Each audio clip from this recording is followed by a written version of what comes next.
Yo Joes, welcome to another G.I. Joe Blueprint Breakdown, and today I'm going to be taking a look at this bad boy. It is the MMS Mobile Missile System, which was included with the original G.I. Joe Field Commander Hawk, Colonel Hawk at the time, and I took a look at this in Patreon exclusive number 9. So if you want to check that exclusive review out, just check out the Patreon exclusive playlist.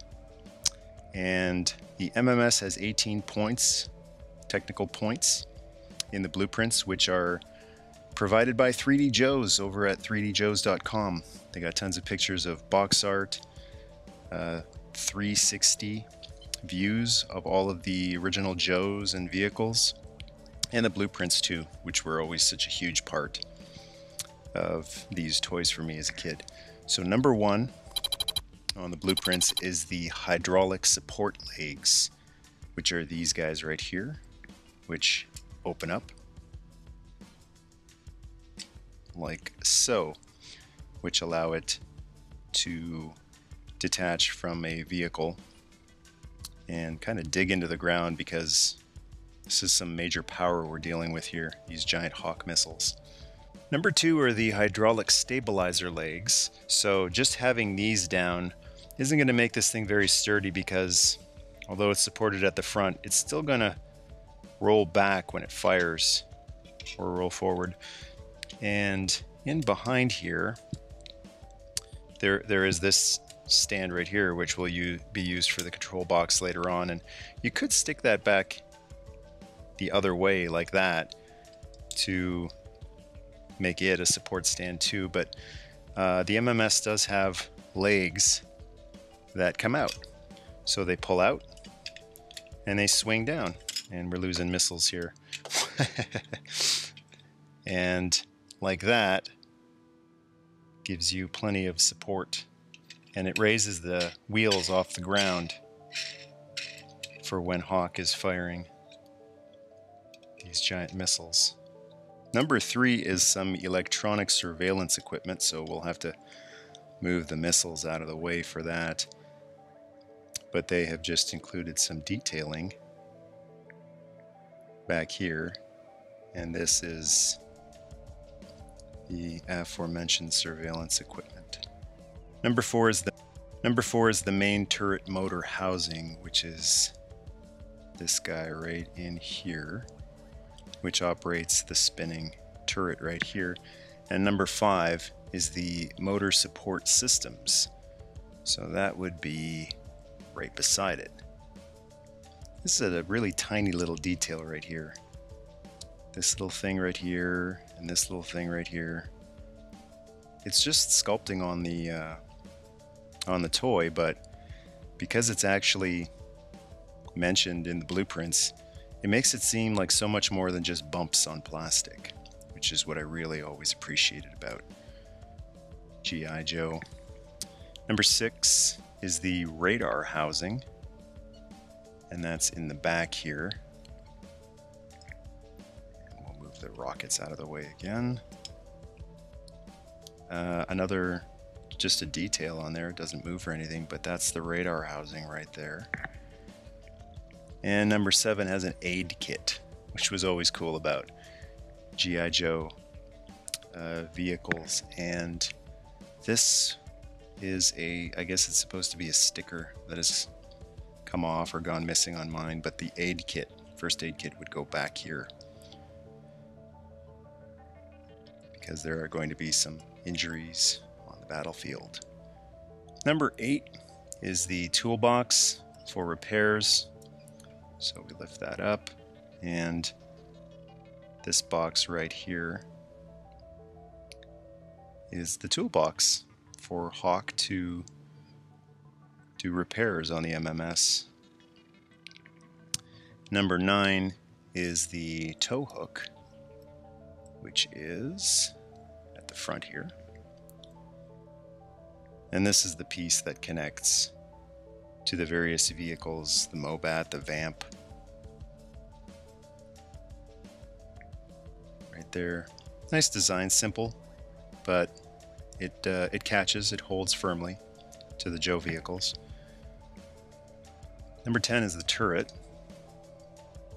which is easy to find. It's just this whole upper piece up here.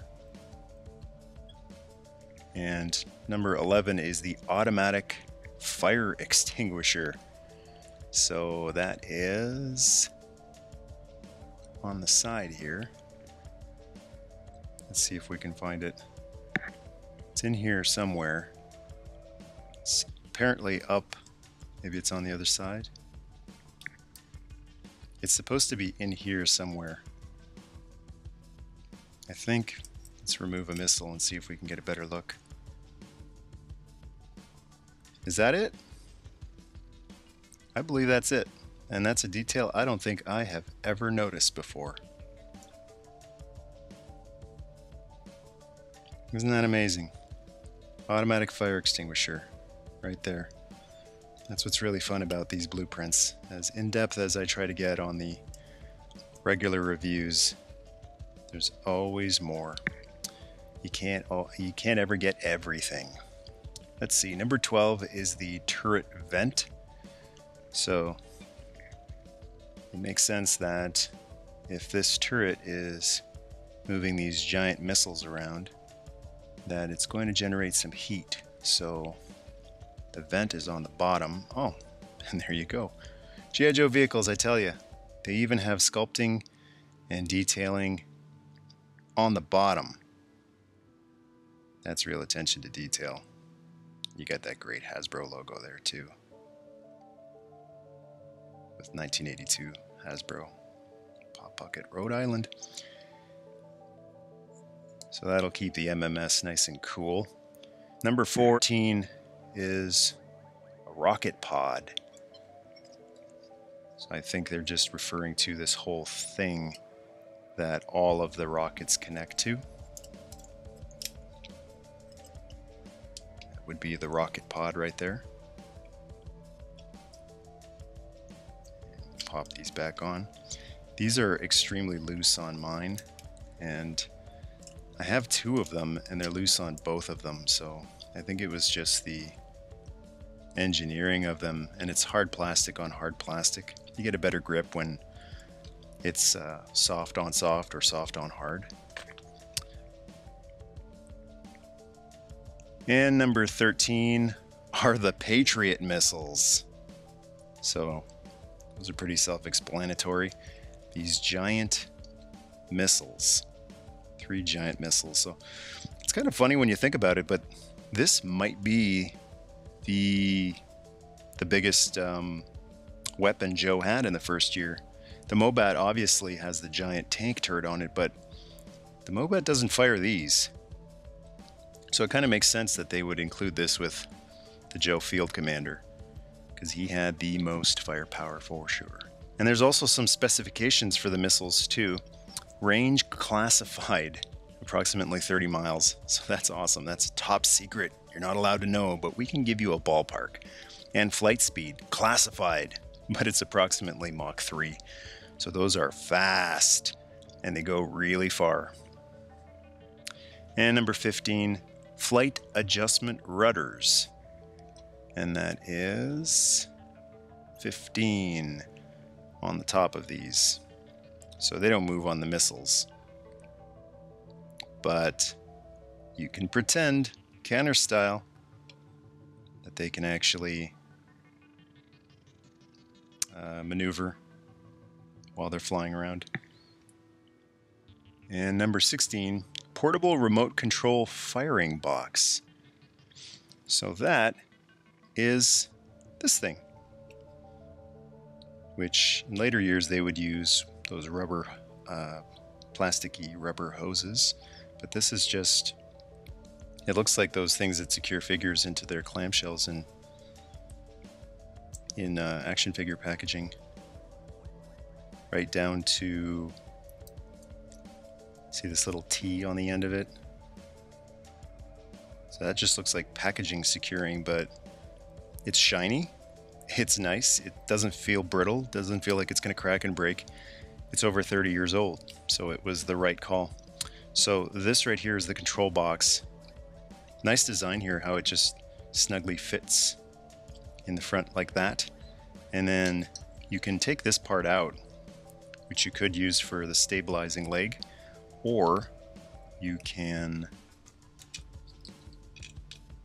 pop the leg into here. There's a hole specifically designed for it, and then Hawk gets a control box that you can stand him up at. You can use the various knobs and whatnot here. Nice detailing in here too. Little knob for him to grab at the top here. Buttons, little recess that he can stick his hand in there. And I like this too. There is a handle that Hawk can grab. So lots of different play options. Let me pop that back in there. So that's the firing box. Number 7 is the programmable, 17, sorry, is the programmable panel, which I've shown you. And the last one, number 18, is the support stand, which was also the rear stabilizer.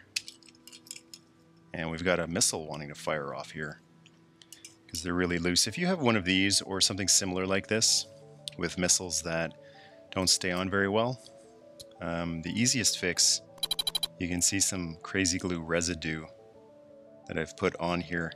I just put a tiny drop of crazy glue on there. I popped the missile on, I moved it around a little bit, and then I pulled it off and I let everything dry, which makes it a little rougher because it's the smoothness that's making it pop off. Let it dry, and then when everything is dry, you don't want to leave it on there wet because you'll glue it in there. You'll probably break it off when you take it off. It'll be a little more snug. The other option is clear nail polish. Also works. I find that wears off really quickly though, quicker than the crazy glue. But those are some nice options for tightening up some classic G.I. Joe loose parts like this. So that is the G.I. Joe MMS Mobile Missile System Blueprint Breakdown. Seems like a very simple G.I. Joe armament, but much like Transformers, it's more than meets the eye. A lot more detail in there than you would think. Hope you enjoyed this blueprint breakdown. Thanks for supporting the channel. Hope you have a fantastic week. And until next time, Nerdmas Day. And Yo Joe!